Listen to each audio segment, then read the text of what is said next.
7 years of marriage, 14 months of lies, one family meeting where her sister told me to suck it up and be a man, 3 of the worst sentences ever spoken in my direction, and the fuel for the best 5 years of my life. Welcome back to Dad's Sweet Revenge. Grab your snacks, get comfortable, and remember, every villain in these stories thought they were the smartest person in the room. They were not. Subscribe so you never miss a story. The atmosphere at every dinner was the suffocating room temperature quiet of 2 people eating dinner at opposite ends of a table. The only sound, the scrape of a fork against ceramic. That was my house for 14 months while my wife Caroline was busy building a whole other life 3 zip codes away. I didn't know about it then.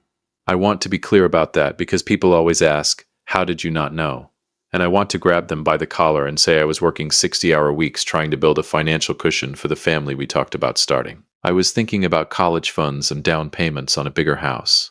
I was not thinking that my wife of 7 years was sleeping with Burton Rogers, a mid-level project manager at her company, who drove a leased BMW and apparently had enough free time to destroy a marriage.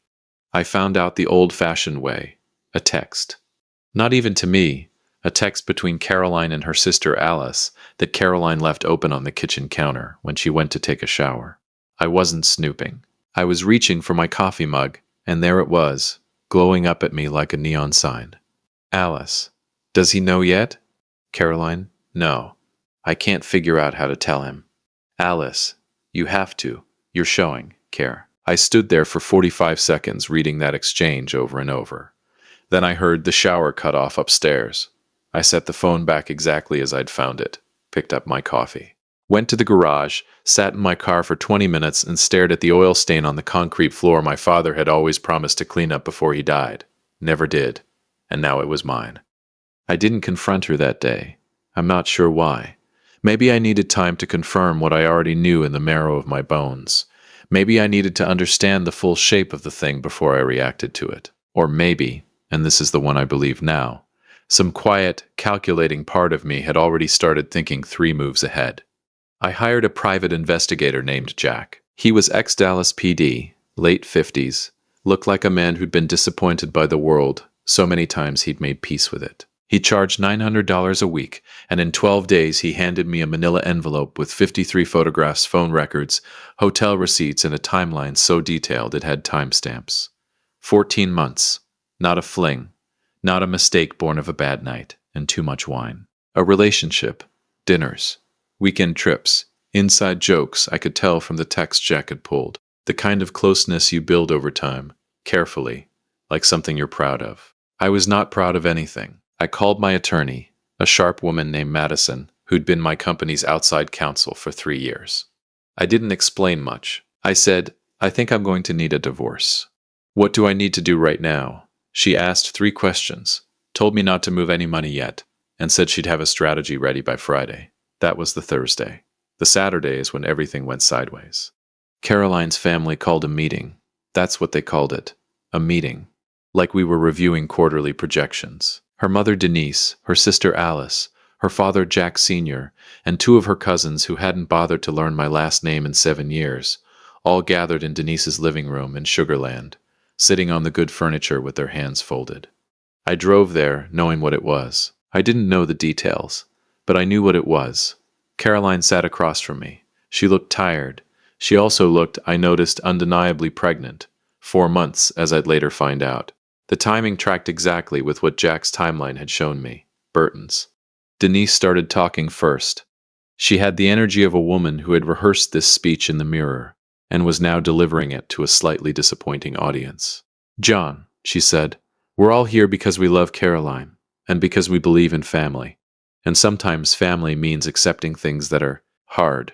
I said nothing. I've learned over the years that silence makes people uncomfortable enough to fill it, and when people fill silence, they usually say more than they intended.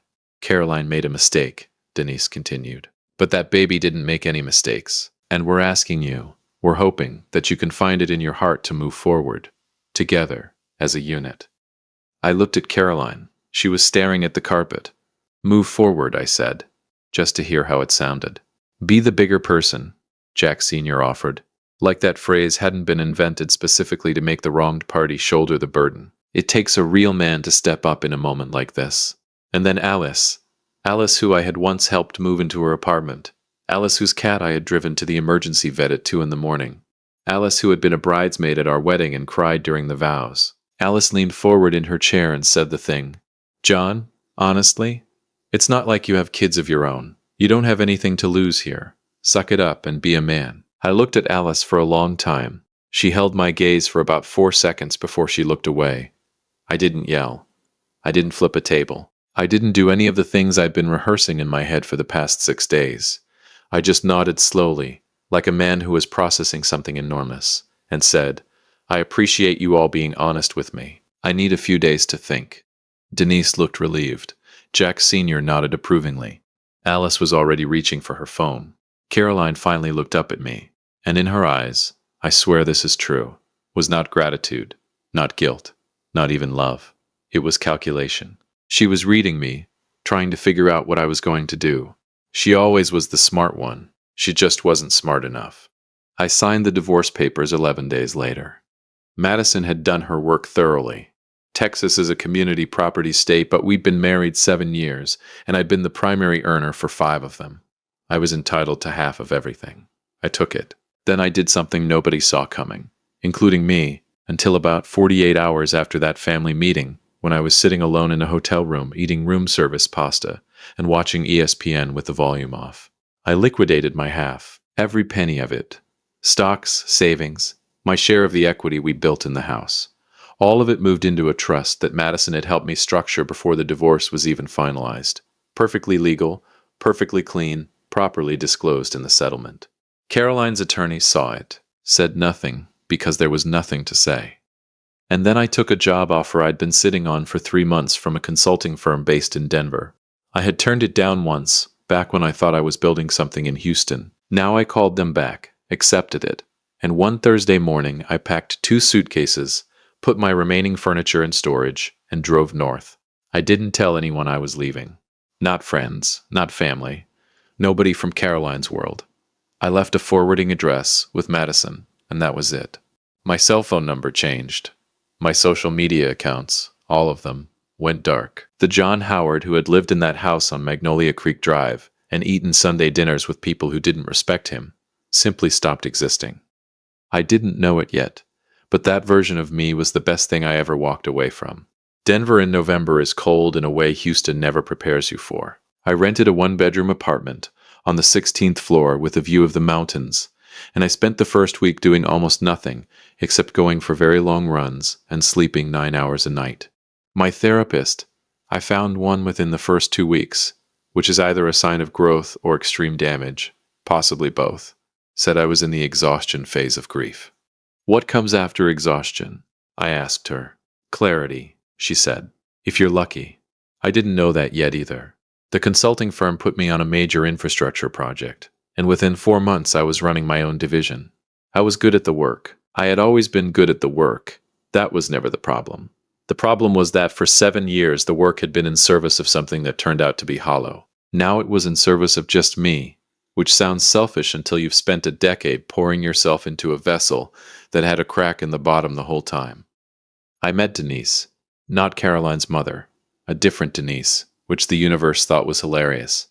At a colleague's dinner party 14 months after I moved to Denver, she was an emergency room physician who laughed at her own jokes and had very strong opinions about breakfast food. We dated for 6 months before I told her the full story about Caroline. She listened without interrupting, which alone made her extraordinary. And you just left? She said when I finished. I left, I said. Good, she said, simply, like it was obvious. I don't know if I loved her immediately, but I know I trusted her immediately, and at that point in my life that was rarer and more valuable. We got engaged 2 years later at a small restaurant in Aspen that we'd been going to since our 3rd date. Her idea, actually. She proposed to me, which is the kind of story we tell at dinner parties now and watch people's faces do interesting things. Life for 5 years was extraordinarily quiet, in the best way. Good work, good partner. A small house we bought together in a neighborhood with actual seasons. A rescue dog named Rogers, my little private joke that Denise eventually figured out and found deeply funny. A life built from scratch with my own 2 hands on my own terms. I didn't think about Caroline much. That might sound cold, but it's the truth. When you've properly grieved something and properly walked away from it, it doesn't haunt you. It just becomes something that happened. A chapter you don't particularly reread. I didn't know the chapter was about to revisit me. The call came on a Wednesday afternoon in March. I was in a meeting reviewing a project timeline when my assistant knocked and said I had an urgent personal call on the office line. Nobody uses office lines anymore. I almost didn't pick up. John. Caroline's voice. 5 years and I recognized it immediately, which annoyed me more than the call itself. Caroline. Silence. Then, he left. Burton. He's been gone for 8 months. I didn't. I tried to handle it on my own, but why are you calling me? More silence. Because I didn't know who else to call. I let that land. I thought about everything it meant that after 5 years, after everything, after the family meeting and Alice's little speech, and the 14 months of lies, I was still the person she called. How's your daughter? I asked. I knew the child was a girl. Jack had mentioned it casually years ago. I hadn't asked him to keep tabs.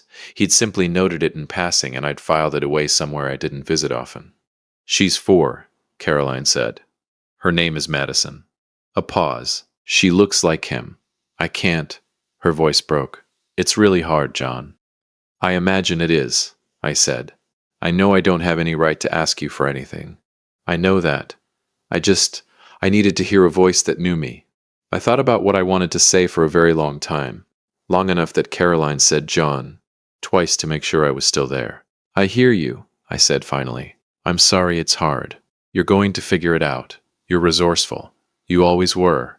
You have your family around you. I paused. But Caroline, I built a life. A full life. And it doesn't have a place in it for this. Do you understand what I'm saying? Yeah, she said quietly. Yeah, I do. I genuinely hope things get better for you. And for Madison. I meant it. I'd spent 5 years making sure I meant it, working through all the rust and rot of the anger until I got to something clean underneath. But this is the last time we talk, okay? Take care of yourself, Caroline. I hung up, sat in my office chair and looked out the window at the mountains for a while. Rogers was going to need a long walk tonight.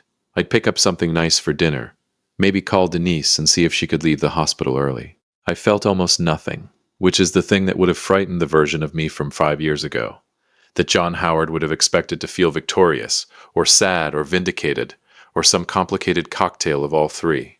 But this John Howard just felt settled, like a table that's finally level after years of someone wedging napkins under one leg. 3 months after the call from Caroline, Denise and I hosted a dinner party. 8 people around a table I'd built myself over a long winter weekend. I'd taken up woodworking, which is either a midlife cliche or genuine therapy. And I choose to believe it's the latter. Halfway through the main course, my colleague Rogers, yes, a different Rogers, the universe maintains its sense of humor, mentioned that he had a friend in Houston asking about consulting work in Denver. Houston, said one of our other guests, a woman named Madeline from Denise's hospital. I have family there. Who does your friend know? I'm not sure. Some corporate crowd.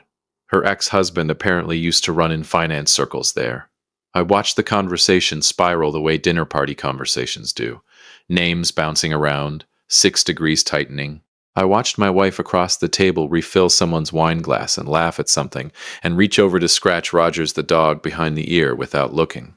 I thought, I built this. Every single piece of it. The table under our elbows and the food on the plates and the woman at the other end, and even the dog with the private joke name. I started from zero and I built this. Nobody at that table knew the story. They knew I'd been divorced.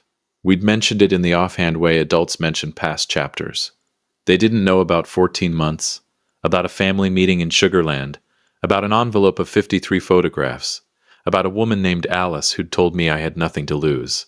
Alice, by the way, I'd heard through a mutual contact, unsought, just information that floated my way, that Alice had gone through her own divorce 2 years after mine, some trouble involving a coworker at her marketing firm. I hadn't felt satisfaction exactly, more like a quiet cosmic acknowledgement, the kind you don't say out loud. I picked up my wine glass. To good company, I said. Good company, they echoed.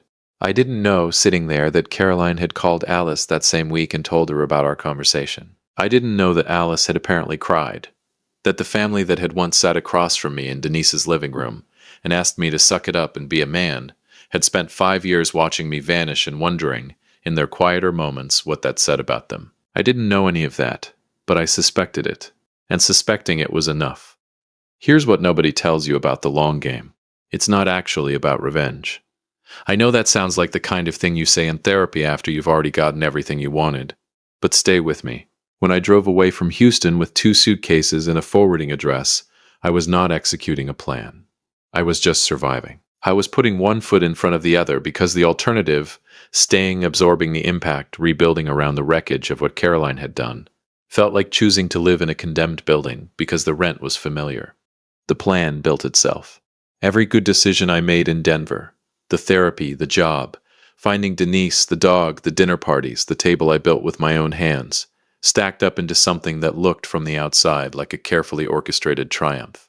But from the inside, it just felt like living, like what life is supposed to feel like when nobody's lying to you and nobody's asking you to shrink yourself to fit their narrative of what you should accept. I think about Alice's words sometimes. It's not like you have kids of your own. You don't have anything to lose. She was right in the technical sense. I had no children, no shared custody complications, no biological tether to that life. She meant it as a weapon, a diminishment, a way of saying your stakes are lower so your pain should be proportionally smaller. But here's what she accidentally gave me. Freedom. Total, unencumbered freedom to walk away from all of it. To take my half, take my talent, take my name, and start clean. I have everything to show for it. Caroline has a daughter now, 4 years old, apparently funny and loud according to what I gleaned from the phone call. Apparently looks like her father who is no longer around. I hope that child has a good life. I mean that with zero irony. She didn't choose any of this, and she deserves good things. Caroline is figuring it out. She will figure it out. She was always capable. That was part of what I loved about her. The tragedy of Caroline is not that she was weak. It's that she made a choice, and then she made another one. And then she sat in a room with her family and watched me be asked to carry the weight of those choices, as if love was a liability and accommodation was virtue. I was not interested in being virtuous on those terms. Denise and I are trying to start a family. That's a recent development. We talked about it seriously for the first time last fall, sitting on the back porch with the dog and 2 mugs of coffee, and the mountains going gold in the October light. It's not guaranteed. We're not young in the clinical sense. But we're trying, which is a word that has more weight now than it would have had 10 years ago. If we have a kid, I'll tell them this story someday, when they're old enough. Not as a cautionary tale exactly, and not as a triumph story either. I'll tell it as a geometry lesson. Sometimes the straightest line between where you are and where you need to be runs directly through the hardest terrain. And sometimes the people who try to stop you, with their meetings and their speeches and their devastating little remarks about what you have to lose, are actually, accidentally, pointing you toward the exit.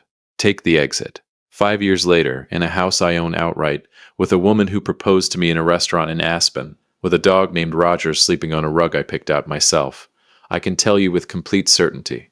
Take the exit. The road on the other side is longer. It's colder. Nobody is waiting there to applaud you for making the hard choice. You drive it alone, at least at first, with nothing but your own 2 hands on the wheel, and the full terrifying knowledge that wherever you end up, you built it. That's not a burden. That's the whole point. If you liked this story, join our community by hitting that like button and subscribing for more real, raw, and family-centered stories.